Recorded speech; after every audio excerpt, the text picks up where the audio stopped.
Let's take a look at the structure of a bobbin lace ground.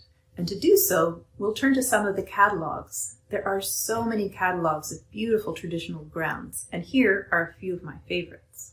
The Book of Bobbin Lace Stitches by Cook and Stott contains a wide variety of grounds, from simple nets to Russian tape lace fillings. Gründe mit System by Uta Ulrich takes a systematic approach to the grounds and groups them by similar working diagrams. And Viele gute Gründe by Ulrike Lohr contains a huge number of the elaborate Flemish grounds, such as the ones found in Mechlin and Old Valencian laces. Let's take a closer look at one example.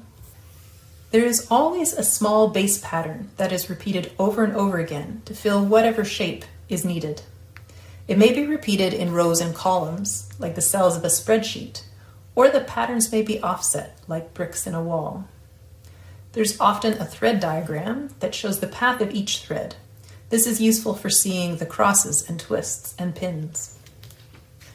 There may also be a working diagram. In a working diagram, each line represents two threads, or a pair. In this workshop, we will be designing a working diagram to start with. Designing a lace ground is a little more complicated than designing a tiling pattern for your kitchen floor. Where two copies come together, the threads have to flow from one copy to the next.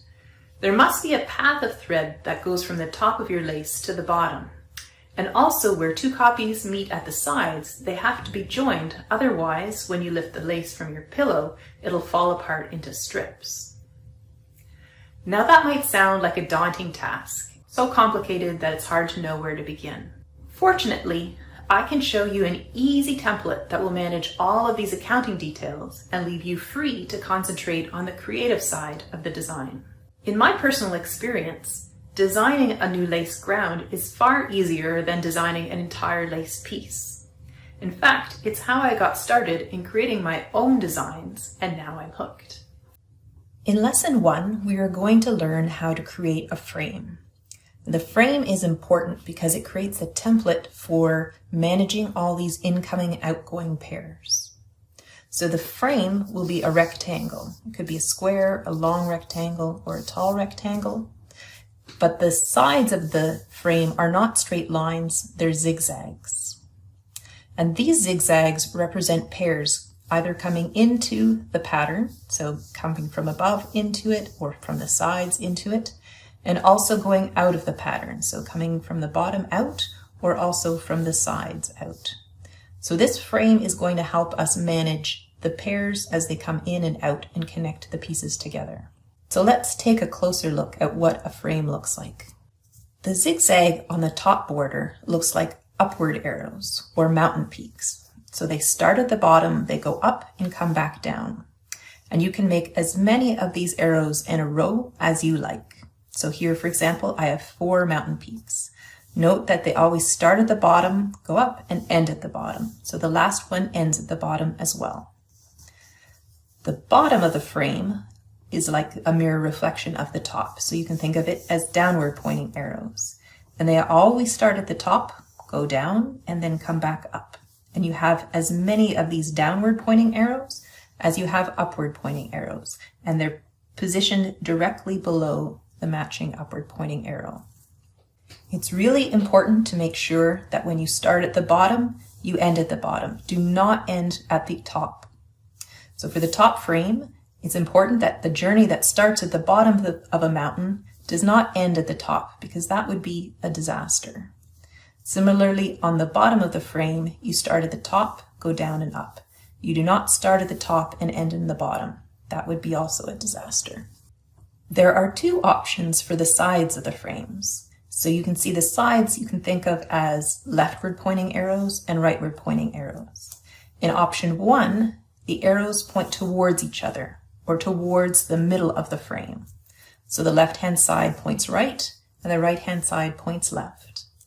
In option 2, the arrows point away from each other. So the left points left and the right points right.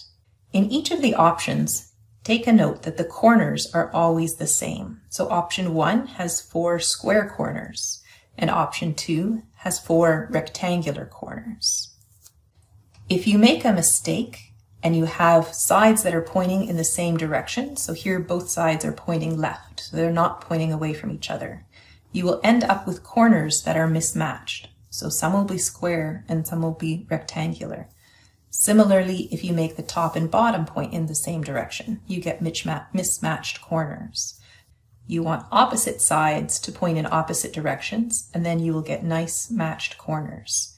So a quick thing to check when you're finished drawing your frame is to look at the corners and do they match.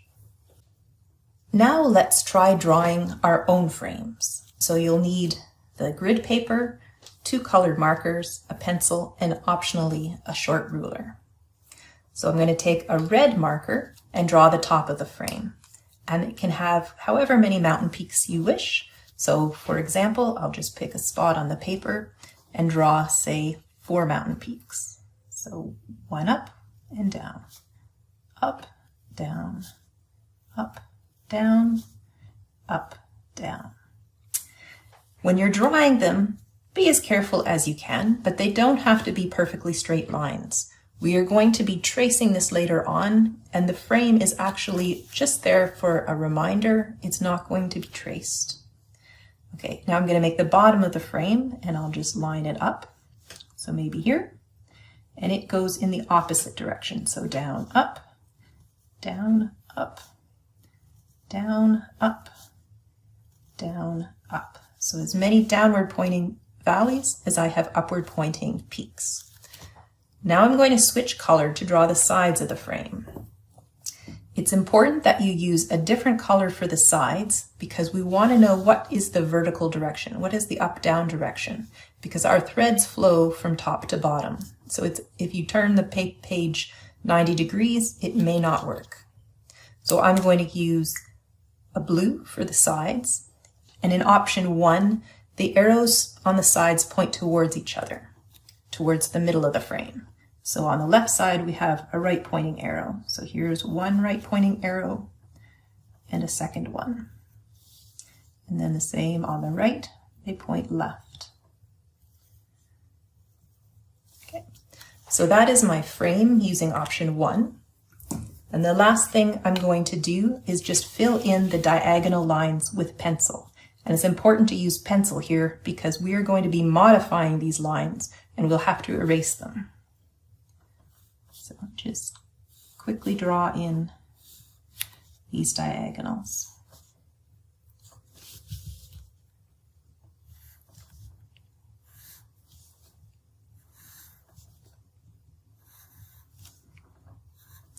Again, it's not super critical that these lines are perfectly straight, so you can do them freehand as well. Now let me show you option 2, and this time I'm going to use the 60-degree grid paper. So again, I will draw the top, so it has many mountain peaks as you like. So here I'm going to draw 2. So up, down, and then directly below it somewhere, I'm going to do the bottom, down, up. Okay, so now I have my top and bottom of the frame. Switching colors for the sides. At option 2, the sides point away from each other. So a left-hand side starts with a left pointing arrow. So 1, 2, 3, 4. And also on the right-hand side, right pointing arrows. 1, 2, 3, and 4. And again, I'll fill in the middle with diagonal lines.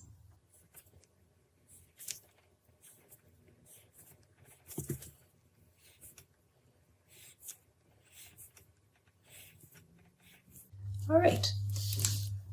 Now it's your turn. So what I would like you to do is pick whichever grid paper you want or try both and draw a number of these frames. On the 45-degree grid paper will give you a net template that's like torchon ground, and the 60-degree paper will give you a net template that's like tulle ground.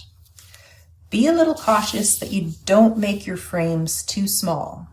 Take a look at this one. It just has 1 mountain peak and one valley and one arrow on the side. And you'll notice I have no lines that I can draw in pencil on this one, so there's nothing that I can play with, so that's useless. This one also has one mountain and one valley, and it's using option 2. I can draw one X inside it, but we'll find out later on there isn't much you can do with just one X. So this is basically the template for a net ground and nothing else. So avoid those as well. But try different sizes, different options for the sides, and have some fun.